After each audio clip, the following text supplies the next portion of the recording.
Can you hear me? Oh, there you go. Yeah. Well, I guess you're ready to go live, huh? Can you hear me now? And you hear me now. Hey, everybody, welcome back. Another live session coming from you, the Chili Bowl. And it is kind of chilly today. They said it's been beautiful weather until today. Is that right, Zach? Yeah, no, for sure. When we got down here at the beginning of the week, there was about 4 or 5 inches of snow, and getting down here was a little interesting. And then kind of got really nice throughout the week, and definitely chilly this morning. And that wind hits you right in the face, definitely when you walk outside. So no, I'm glad we're inside, and things are fixing to heat up in here, I think. I think so too. So, Kyler, Right. this is your guy. Yeah. So let's let you take the accolades. And Well, he was tell my us- guy, and then he left our series to go bigger and better things. But no, Zach's a 5-time national champion for the United World Sprint Series. I mean, Zach's probably got more laps with the United World Sprint. I think he does have more laps with URSS than any other driver. So, I mean, we appreciate Zach. Zach, when you start, 13 or 14? I started racing sprint cars in 2010. So, I was 14, just turned 15 at the end of the year that year. So, we started racing go-karts, a couple years before that, and jumped right into it for sure, and I don't know how many years it's been now, 15, I guess. So it's crazy for sure. You know what's crazy is you're not an old guy, but you're a solid veteran, considered solid veteran here with the United World Sprint Series.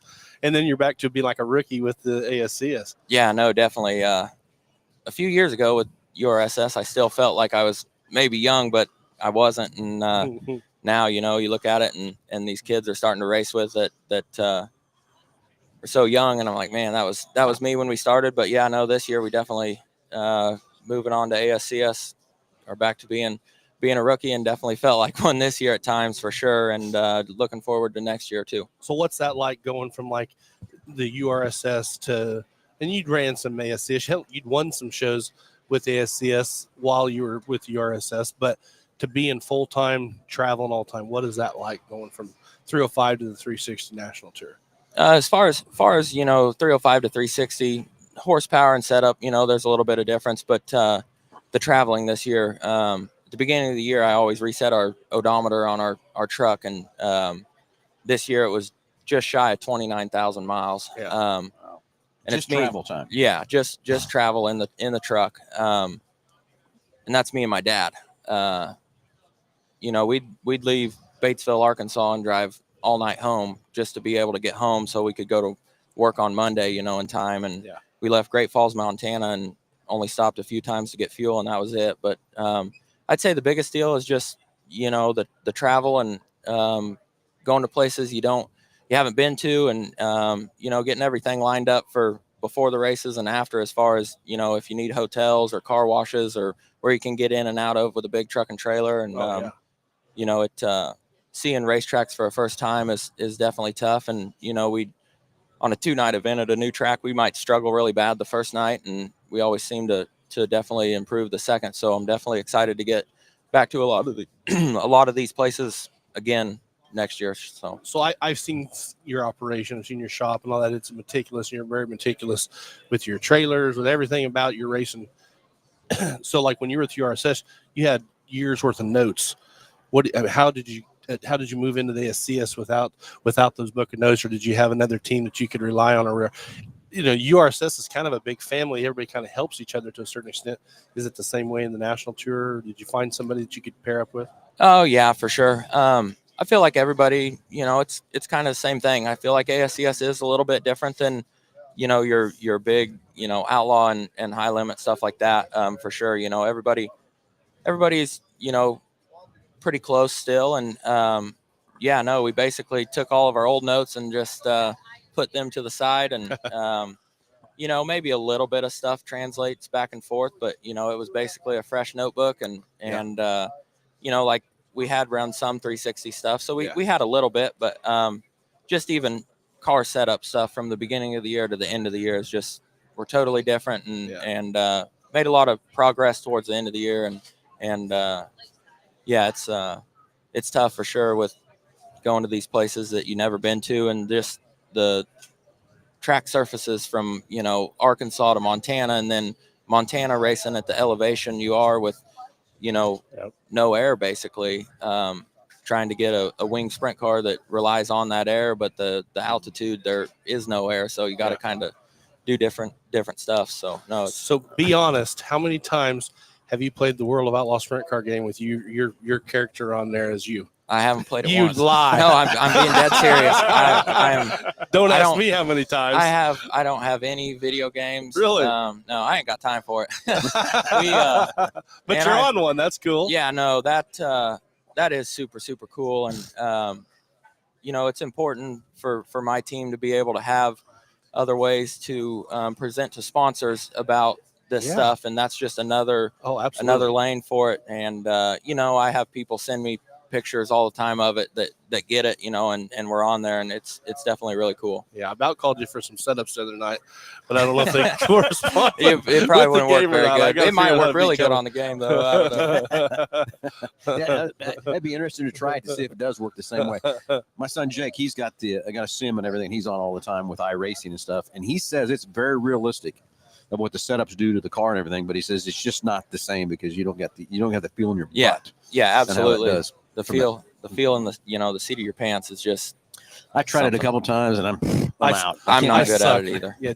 Do you use that as a tool? I know you have it, but do you use that as a tool to prepare for a place, or is it even close? Because I know some people do. I used it a few years ago for the Chili Bowl, and got it, and I haven't touched it since. Right. I just, I don't know. Like I said, it just you don't have that feeling in your seat, and it just makes a big difference for sure. Yeah, I agree with that 100%. You're talking about the racing services. I remember the very first time I was up at Boone, Iowa to race, and I stood up on that big catwalk, and there was a guy standing with me, and I looked down. I said, "Man, what in the world do you do to make this dirt black?" And it's black, and he said, "That's how it is up here." So I get your point on those racing surfaces. How much that it's got to change a lot, and then be able to learn those tracks and learn what it's got. So, so what's your plans for next year?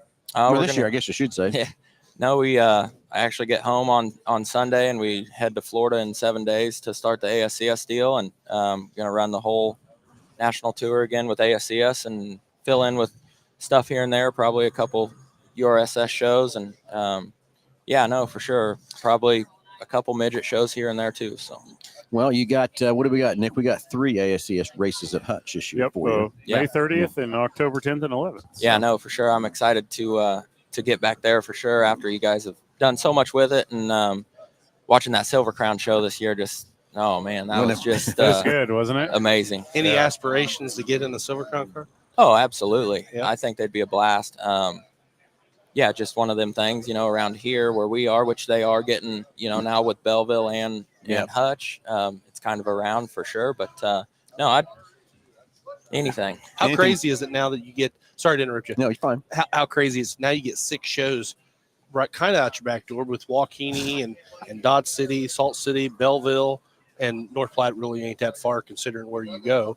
That's kind of neat to have a national tour so close to your home base. Yeah, no, I think I counted. There's 41 shows total, and I think there's, 11 or 12 that are, pretty dang close. Even, Lakeside and 81, and the 3 at Hutch, 2 at Belleville, Waukeeny and Calhan, and then the Hutch Dodge weekend. There's definitely schedule's a little more in our favor this year for some travel, but still some miles to put on for sure. Right. Yep. So exciting times for you, Zach. Been following you a lot, so excited to see what you can do this year. Don't want to ask how'd you do in points? We finished 8th in points. Well, that's pretty good for the first year, right? Yeah, no, for sure. Consistency is the main thing, and those nights where we'd go to a brand new track for a 2-day show, we'd struggle the first night, and one night in Montana, our first weekend up there, I ran 21st in the feature the first night, and we dang near won it the second. So it's just it's so important. What's really when from that first night to the second night, what are you really changing in the car to make it better? Well, with ASCS and your national tours, qualifying is so important, and everybody is so good that you qualify good, and it just sets up your whole night. Yep. You don't qualify good, and you're just behind from the beginning. So, just qualified a lot better that second night, and I think I went quick time in my group, made the dash, and started 3rd in the feature versus coming through the B the night before. All the way through there from the part, yeah. Yeah, no, the main thing's just qualifying, and we unloaded good. We won't talk about his qualifying first race in Dodge last year. Yeah, Yeah.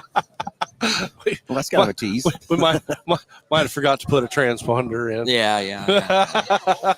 Well, we've all made those little mistakes. I get That it. happens, that kind of stuff happens every once in a while. Yeah. No, for Zach, sure. they give me so much hell because I think every time I walk around the front of the car, we're getting ready to go, I tighten an air cleaner nut, and they all make fun of me about that. But I don't know why I do it. I know why I do it. I've seen too many times a thing pop off or whatever, and everybody, they make so much fun of me. So, but the first time that air cleaner rolls off, they're not going to be laughing at me, are they? Yeah, right. For sure. No, there's I always like to either for dang sure see somebody tighten the rear tires or do it myself. I'm a driver that, I do most everything, set up and work on it to begin with. And it just gives me that peace of mind knowing that, Yep. So it's I just saw you it and your done. dad. You don't have a crew guy going with you? I have one crew guy that is actually was my neighbor that moved from Washington to Quinter, and he knew what sprint cars were up there and moved halfway across the United States and got Really? here, and he's like, got a sprint car in my backyard, and came over, and he went with us the later part of the year, and turned into a super good guy. And we just every once in a while there'll be someone else go. My father-in-law will go every once in a while, and but yeah, us three really. So Yeah, I know. It's a lot of work to get these little cars up and down the road a lot and everything else, too, especially putting 29. I thought I was bad when I put 12,000 on our rig, but so 29,000 is pretty tough. And working a full-time job, too. And working a full-time job. Right. If I'm not well, like Chili Bowl, we came down and I qualified Monday, and I drove all night home, got home at 4 and went to work at 8, and just tried to, a day and a half of work is worth a lot. So. Yeah, same thing, too. That's where a lot of people ask us about our race team, about traveling more and all that kind of stuff. And I said, well, I hate to say I got a dealership to run first. Got to make sure the mothership's taken care of before we go racing. Absolutely. If we're not making money at home, there ain't no way I can do the racing deal to begin with. Right. So. We talk about those 29,000 miles. That's a lot of miles to put on. What sponsors do you have that help you? Now's your opportunity to kind of talk about some of them, give them a shout out to help you get down the road. Yeah, no, we have a lot of people, and I have a really tight circle, and a lot of my sponsors, all of my sponsors are basically family, or like family. Or they become family. Huh? Yeah, they become family. Lee Martin stepped up here a few years ago and has become a huge role in our team, and that got me going down the 360 path a little bit. And then Summit Automotive Group from Silverthorne, Colorado, Jim and Tammy Tinsley came into the picture here a couple years ago when Sammy drove one of my cars, and they're the whole reason I'm able to go and do what I'm doing now, along with Lee Martin.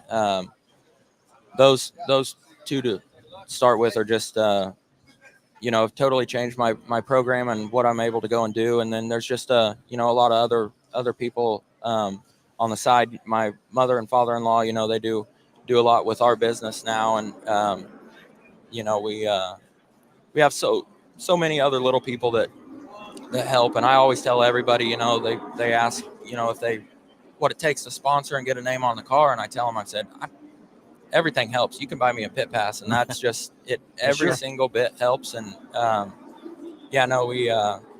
we've got a few new ones this year, and looking to put a couple more on the car and get down the road. But I got to get home, and I got a motor showing up on Monday that we can go to Florida with. And So how long have you been down at Florida?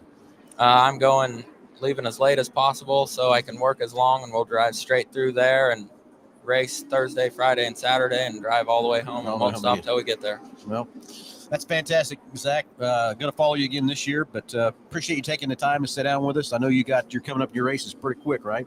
About, I think it says on the schedule like 3:10. We start. 3 o'clock. Okay. Yeah, pole of the F. So. Oh, the F. Okay, you got a little bit to go then too. I thought you was getting very close on time when you needed to go race. But I heard the cars in the background going and stuff too. So, what else we got for Zach there, guys? Anything? Man, we're just excited to watch your career keep growing, man. We've seen you since you were just a little kid, kind of jumping in this and doing it. It's kind of cool. I grew up watching your dad, and now watching you, it's kind of cool. And you helping my son out. It's going full circle. But we appreciate you taking time to come and talk to us. Yeah, no, for sure. I appreciate you guys having me on, and I appreciate everything that Mel Hamilton does for racing in our area. You guys make a huge impact on it, and our racing has changed where we're at and located because of you guys, I feel. And it's greatly appreciated. No, appreciate you. the compliments too. It's great, Zach, and thanks for everything you do for us and everything else back. It's a full circle, works both ways, and everything else too. So good luck here today. Hope you can go kick some ass out there, and then head to Florida and kick some more ass. Okay. Yeah, thank you. I appreciate it. Zach, thanks for hanging out with us, buddy. Appreciate it very much. Good luck. Yeah, thank you. No We'll talk problem. to you soon, Thank man. you. All righty. Sounds good. All right, everybody. We're going to be back here shortly. We're going to have Kyle Steffen coming up here pretty quick. He'll be here shortly, so we'll be back live in a few minutes. Talk to you soon.